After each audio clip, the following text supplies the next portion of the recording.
I don't know where you are from, but I'm like 99% sure you do not have a Parks and Rec department like this.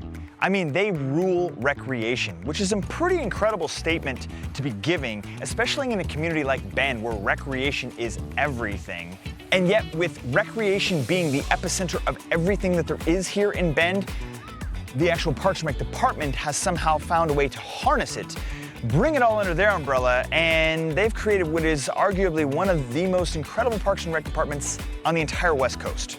So today we are going to talk about the Bend, Oregon Parks and Rec department.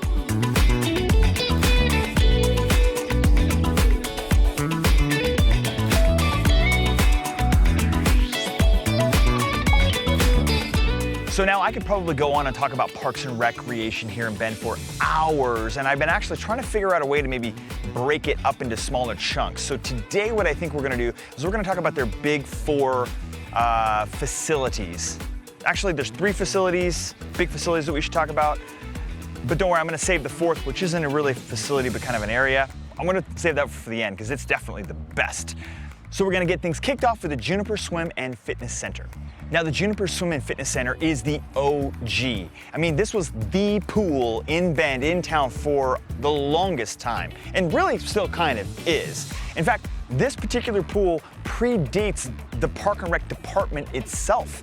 Bend actually established the first edition, I guess, of this Parks department back in 1949, and Juniper just kind of came along with territory because it was already built. Now, Juniper is historically accessed off of Hawthorne and Fifth Street, but over the years, this pool and fitness center has grown and grown and grown, and now has a few different access points. Now you can get to it off of Franklin Road as well as Hawthorne. Now hold on, let's talk about this because Juniper has grown so much, there's actually a lot here, and I'm just gonna call it Juniper for short, but there's way more than just a pool here. I mean, this area is blocks big. There's a baseball field, there's playground, there's tons of walking paths and walking trails over there, there's tennis courts. I mean, this place is pretty huge. What's included? Well, first of all, we should talk about pools. There is a 25-meter indoor pool, complete with diving boards. There is a smaller kiddie pool that is also indoors, where they hold classes teaching children to swim. There are a number of classrooms for things such as, well, you name it, yoga, Zumba, Pilates, the usual. Then in 1998, they built a 50-meter Olympic-sized indoor-outdoor pool. I say indoor-outdoor because in the wintertime, it's completely enclosed with a structure, sort of a tent over it. And then in the summer, they usually open it up and it's open air. However, they're not doing that this year. They're actually keeping it enclosed. They take the walls off, but it's still covered. Not really sure what's up with that. So anyway, this pool has established Bend as a powerhouse in the competitive swimming arena in the state of Oregon. Then in 2007, Juniper expanded and added on an extensive whole wing with even more for fitness and classes, and added another outdoor pool and splash pad for children, along with another entrance and access point. Tell you what, this place has it all. But wait, there's more. This isn't even the only pool that Park and Rec has here in Bend. The Larkspur Community Center is another massive complex that is blocks big with an additional associated park, playground, walking trails, the works. The inside is 34,000 square feet and is also the home of the Bend Senior Center. The Bend Senior Center actually opened back in 2001, and then in 2021, it was remodeled and massively expanded into what we have today. The Larkspur Community Center, the Bend Senior Center, it's a package deal. So yeah, they have even more pools here. There's actually 135 gallons of water in this facility, featuring a lap swimming area, a leisure area, and a swim channel, AKA a lazy river. I'd love to just sit and drift. They offer lots of aerobic classes utilizing the channel for resistance. But there's also two functional dedicated fitness spaces, a full 5,000 square foot gym, there's a walking/running track, classroom spaces. Anyway, this facility is practically brand new, gorgeous, and just insane. Moving on to our next crazy Bend Park and Rec facility. Bend has long time been a very active wintertime sports community, right? We've got Mount Bachelor, we've got all the skiing and snowboarding opportunities, but one primary key wintertime activity here in Bend that has never really been before is ice. We've never really had ice. Now, we've always had a couple of kind of nostalgic facilities. There's one in Sun River and there's one at the 7th Mountain, but there's never really been an ice rink, a regulation NHL-sized ice rink in Bend. However, in 2012, thanks to a $29 million bond measure, we now have a full-size sheet of ice. Now, this is not your normal cinder block, tuna can, freezing ass cold ice hockey rink. Okay, it is still freezing ass cold, sorry. But this is actually a state-of-the-art, beautifully, architecturally gorgeous facility.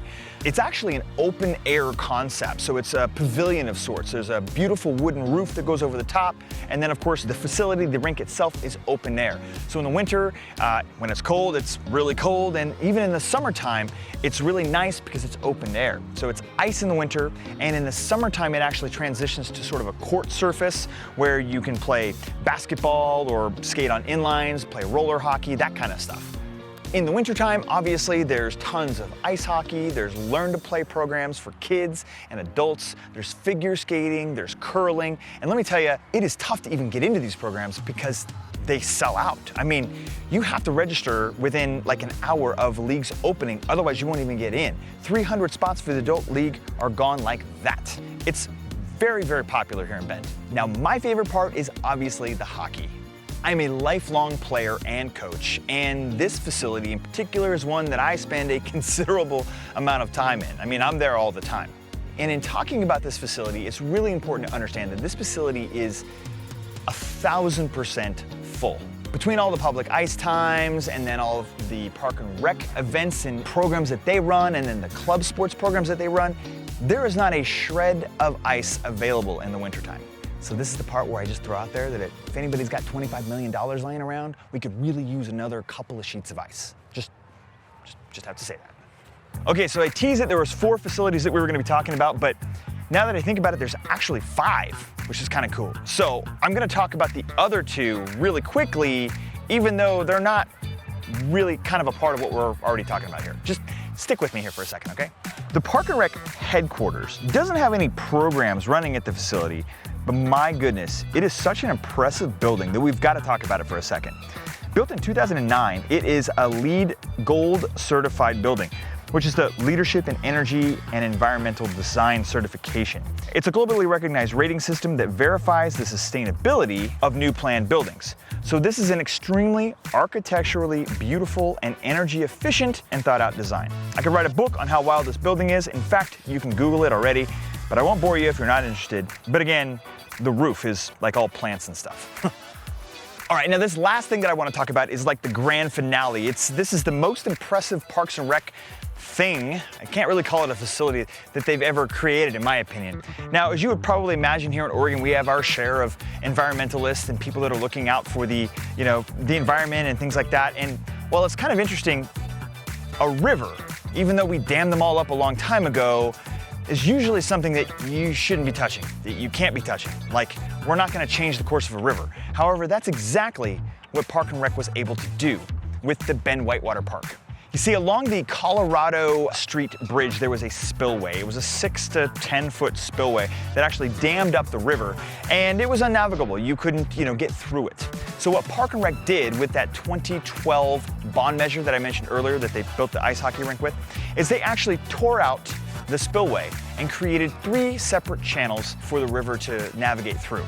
Now the 3 channels kind of operate like this. You've got the one on the left, which is, I think it's 13 maybe, small little drops, small little pools where you can kind of safely get through all of the white water. So if you were dropping in above the old mill and you're floating down, you can float all the way down to Drake Park in downtown Bend, which you couldn't before.